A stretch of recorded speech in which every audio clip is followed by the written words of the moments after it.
আর আপনি কবে মুনাফিক হয়ে গেছেন, আপনি কবে মুনাফিক হয়ে গেছেন আপনি নিজে একবারও ভেবে দেখেন না যে আমি কাজগুলো যে পিছন দিকে করে আসলাম এখন আমি মুনাফিক হয়ে আছি না আমি মুসলমান হয়ে আছি।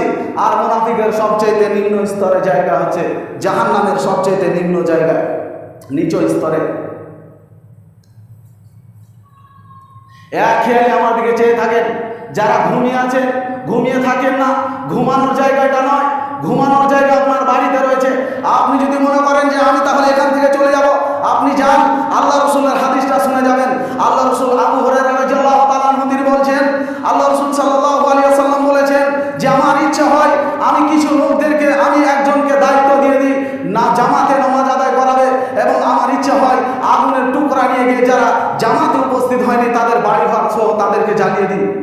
তাহলে আপনি আপনি বাড়িতে গিয়ে ঘুমিয়ে আপনি শান্তি পেয়ে যাবেন?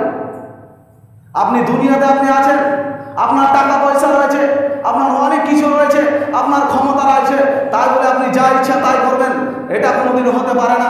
যখন আপনি যাবেন তখনই আপনি বুঝবেন, কবরে যখন যাবেন তখনই আপনি বুঝবেন। কবরের কথা বলতে গেলে কথায় কথা বেরিয়ে আসে। হযরত উসমান গনি রাদিয়াল্লাহু তাআলা আনহু আল্লাহর রাসূল এক মজলিসে বসে জান্নাত ও জাহান্নামের কথা বলছিলেন।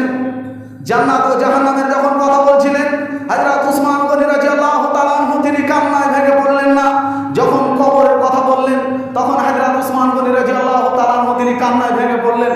সাহাবায়ে কেরামরা জিজ্ঞাসা করলেন, আশেপাশে যারা ছিলেন তারা জিজ্ঞাসা করলেন, হে আল্লাহর রাসূলের সাহাবী উসমান, আপনি জান্নাত ও জাহান্নামের কথা শুনলেন তখন আপনি কান্নায় ভেঙে পড়লেন না, যখন আপনি কবরের কথা শুনলেন তখন আপনি কান্নায় ভেঙে পড়লেন? কবরকে বলে বড় ভয়। হযরত উসমান গনি রাদিয়াল্লাহু তাআলা আনহু তিনি বললেন যে দেখো, কবরকে বলে আমি এই জন্য ভয় করছি, কবরকে বলে এই বলে আমি ভয় করছি যে কবর হচ্ছে প্রথম মঞ্জিল।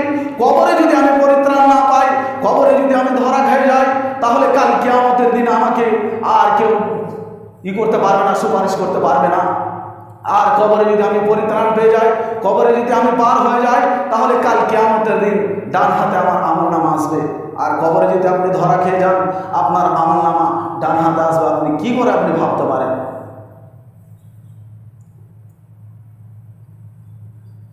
عن جابر بن عبد الله يقول سمعت رسول الله صلى الله عليه وسلم يقول بين العبد وبين الشرك والكفر ترك الصلاة। عن جابر رضي الله تعالى عنه বলেন, রাসূল সাল্লাল্লাহু আলাইহি ওয়াসাল্লাম বলেছেন, বান্দা এবং কাফেরের মাঝে পার্থক্য হচ্ছে সালাত। আপনি যদি সালাত ছেড়ে দেন, আপনি কি করে আপনি ভাবতে পারেন আমি মুসলমান? আপনি কি করে ভাবতে পারেন আমি মুমিন? আপনি কি করে ভাবতে পারেন আমি পাক্কা ঈমানদার, আমি মুসলমান, আমি ঈমানদার, আমি মুমিন? আল্লাহ তাবারাক ওয়া তাআলা নবী তিনি বলছেন, লা ইউমিনু আহাদুকুম হাত্তা আকুনা আহাব্বা ইলাইহি মিন ওয়ালিদিহি ওয়া ওয়ালাদিহি ওয়ান নাস আজমাইন। আল্লাহ রাসূল সাল্লাল্লাহু আলাইহি ওয়াসাল্লাম তিনি বলছেন যে যতক্ষণ পর্যন্ত মুমিন হতে পারবে না, যতক্ষণ পর্যন্ত সে তার নিজের ছেলে মেয়ের চাইতে, নিজের বাবার চাইতে, নিজের মায়ের চাইতে আমাকে বেশি মহব্বত না করবে।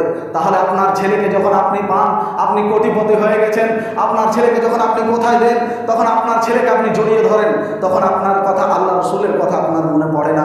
আপনি টাকা পয়সা হয়ে গেছেন, বড় বিলাস বাড়ি করেছেন, আপনি সেই বাড়িতে আরাম করে আপনি ঘুমিয়ে থাকছেন, একবার আপনি ভাবেন না যে আল্লাহ রসুল যে আমাকে জান্নাতে নিয়ে যাবে, আল্লাহ রসুল যে ওয়াদা করেছেন যে আমি আমার উম্মতকে ছাড়া আমি জান্নাতে যাব না, তাহলে আমার মতন মুনাফিককে, আমার মতন বেনামাজিকে কেমন করে আল্লাহ রসুল কাল কিয়ামতের দিন বলবে, আল্লাহর কাছে সুপারিশ করবে যে আল্লাহ রসুল এটা আমার উম্মত?